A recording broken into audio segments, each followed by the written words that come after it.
Hi, hello, I'm Lance Foster, and I'm going to do a reading for you from my book, The Indians of Iowa. It just came out this month. I'd like to read the first chapter.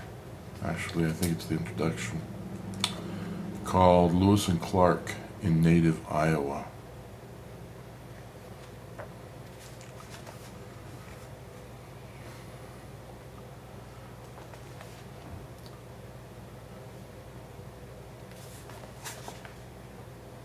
The years 2004 to 2006 marked the bicentennial of Lewis and Clark's journey up the Missouri River. One of their main tasks was to contact Indian tribes along the route.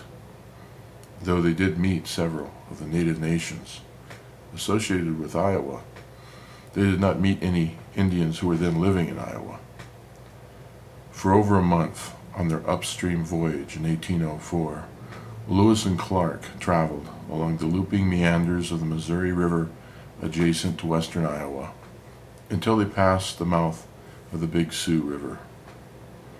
Lewis and Clark's party camped for several days in July in hopes of contacting the Pawnee, the Omaha, and the Oto.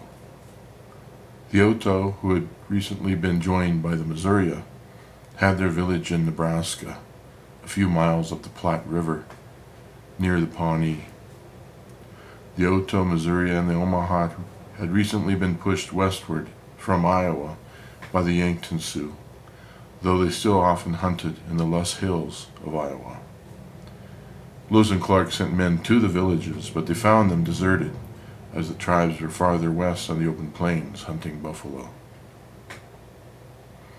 The explorers finally succeeded in contacting the Oto, Missouri, but not the Omaha or Pawnee. Their initial meeting was with a Missouri man who said the main leaders were out with most of the tribe on the hunt. Lewis and Clark made arrangements for a meeting with some of the minor Oto, Missouri chiefs and set up camp on the Nebraska side, calling this campsite Handsome Prairie or Council Bluffs. It was located near present-day Blair, Nebraska. Fort Atkinson would be built there a few years later on the recommendation. Council Bluffs, across the Missouri River in Iowa, was named in commemoration of this first council between Lewis and Clark and the Indians of the Missouri.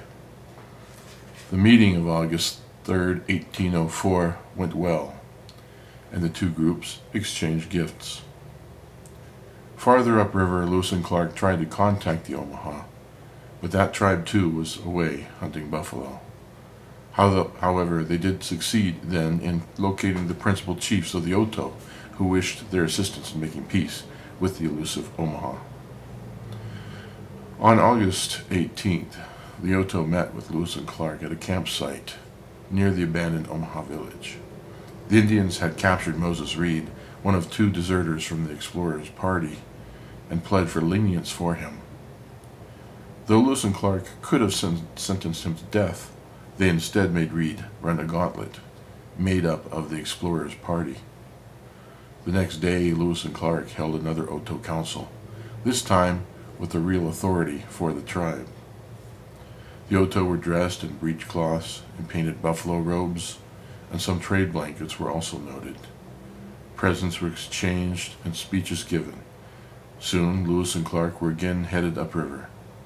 They would next meet the Yankton Sioux in which would someday become South Dakota. On their return trip down the Missouri in 1806, Lewis and Clark traveled very quickly, with the river current at times helping them make over 60 miles a day. During this trip, they did not meet any Indians along the Iowa stretch, but almost every day they met at least one party of traders going upstream to trade with tribes like the Omaha and Pawnee, a sign of the great changes to come. What about the other tribes listed in this book as being among the native nations of Iowa? Though other tribes did hunt along the Missouri River, many of them still concentrated their activities along the Mississippi and its tributaries. Lewis and Clark mentioned seeing an abandoned Iowa village in 1804, located on the Missouri River near what is now Council Bluffs, Iowa.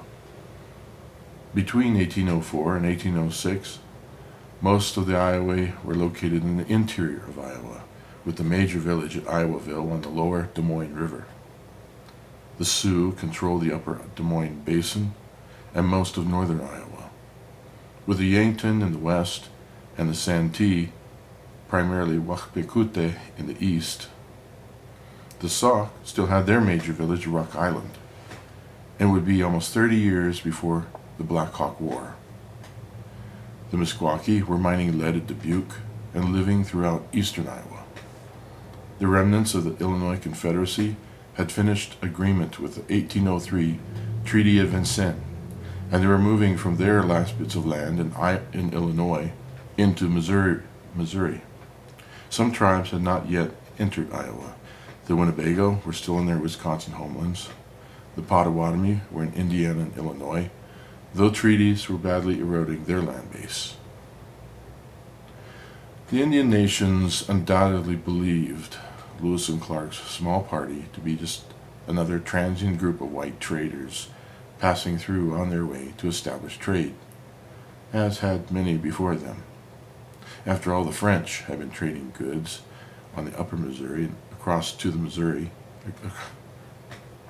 on the upper Mississippi and across the Missouri for over 100 years. And the British and Spanish had also been trading for several decades. Of what significance could yet another party of white explorers be? But Lewis and Clark were the vanguard for the American people who would sweep westward into Iowa, not just to trade, but to settle and farm the land. In fact, while Lewis and Clark were traveling upriver, down in St. Louis, the first of several treaties ceding land to the United States would begin the inevitable flood of white settlers. How could the Indians ever conceive that a party of a few dozen men represented the end of their way of life and the loss of all their lands? By the time one of those young Oto boys or girls who saw Lewis and Clark in 1804 had reached the age of 60, it was all over. Native Iowa was no more. Anyway, that's a reading from my book, The Indians of Iowa, by the University of Iowa Press, put out this year. And I'll do at least one more this fall.